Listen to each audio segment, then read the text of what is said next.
এই গণতন্ত্রের জন্য তিনি যথেষ্ট আন্দোলন করেছেন, কষ্ট করেছেন, অনেক অত্যাচার সয়েছেন, পরিবারের সদস্যদের খুইয়েছেন।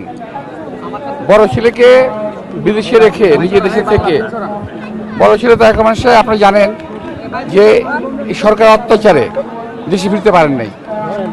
এই যে মা এবং ছেলের যে বিচ্ছেদ যন্ত্রণা, আপনার এক ছেলে তো মারাই গেলেন, আপনি জানেন তার কোকো সাহেব। তো এই যন্ত্রণাটা ওনার সহ্য করা খুব কঠিন ছিল। তারপরও দেশের মানুষের দিকে তাকিয়ে উনি সব কিছু সহ্য করেছিলেন। আজকে ওনারই আন্দোলনের, ওনারই ত্যাগের, অত্যাচারের যে সহ্যশীল ছিল, উনি সেই অত্যাচার সহ্য করে আজকে গণতন্ত্রকে এগিয়ে নিয়ে গেছেন। আজকে গণতন্ত্রের দ্বার প্রান্তে বাংলাদেশ, উনি দেখে যেতে পারলেন না, এটা সবচেয়ে বড় দুঃখ। আমি অত্যন্ত সৌভাগ্যবান আমি বলবো নিজেকে। শহীদ রাষ্ট্রপতি জিয়া রহমানের হাতে ধরেই আমার রাজনীতিতে আসা। বিএনপি জন্মলগ্ন থেকেই, পরিচালনা থেকেই দল আমি ছিলাম। অতঃপর আমার রাজনীতি লালিত হয়েছে আমাদের নেতা জিয়া রহমান সাহেবের, প্রেসিডেন্ট জিয়া রহমান সাহেবের মৃত্যুর পরে দেশনেত্রী বেগম খালেদা জিয়া, ওনার হাতে আমার রাজনীতি, আমার নিজের জীবন লালিত হয়েছে। ওনার স্নেহ সান্নিধ্যেই বড় হয়েছি। রাজনীতি আজকে যেখানে আমার অবস্থান, এটা সব কিছুই মূলে ছিল ওনারই অবদান। তো এই মুহূর্তে অনেক কিছু বলা আমার পক্ষে খুব ডিফিকাল্ট।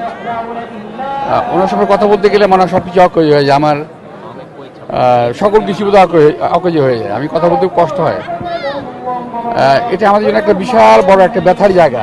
দেশনেত্রী বেগম খালেদা জিয়ার চলে যাওয়া, মানুষের মৃত্যু হবে, স্বাভাবিক, সকল স্বাভাবিক মৃত্যুকে মেনে নেওয়া যায়, কিন্তু এই মৃত্যুটাকে মেনে নেওয়া কষ্ট হচ্ছে এই কারণে, যিনি ওনাকে অযথাই অত্যাচার করে, অনাচার করে, বিনা চিকিৎসায়, এবং অলমোস্ট এই জায়গা থেকে বলা আমার ঠিক না, যদিও তারপর আমি বলছি, সেটা হলো আমি বারবার বলেছি, মিটিংয়ে বলেছি যে ওনাকে এমন কিছু করা হয়েছিল, স্লো পয়জনিং, যাতে উনি বেঁচে না থাকেন। এইভাবেই ওনাকে আমাদের কাছে ছিনিয়ে নেওয়া হলো। এটাই হলো আমাদের ব্যথার জায়গাটা, এটাই হলো আমাদের পেইনের জায়গাটা। এই জায়গাটা যে যখন তুমি যেটাকে এনজয় করবেন, এখন একটা কিছু করে তুললেন, সেটা দেশবাসী এনজয় করতেছে, ভোগ করছে, এরকম দেখতে পারলেন না। দেখেন, আমরা রাজনীতি যারা করি, আমাদের রাজনৈতিক দল যারা সত্যিকার দেশকে ভালোবাসে, সামনের প্রতিটা দিন তাদের জন্য চ্যালেঞ্জিং। যারা দেশকে ভালোবাসে, যারা গণতন্ত্রকে ভালোবাসে, যারা মানুষকে ভালোবাসে, তাদের জন্য প্রতিটা দিন, সামনের দিন বলেন, পরের আগের দিন বলেন, প্রতিটা দিন চ্যালেঞ্জিং। একটা ইম্প্যাক্ট আছেই, তবে ইম্প্যাক্টটা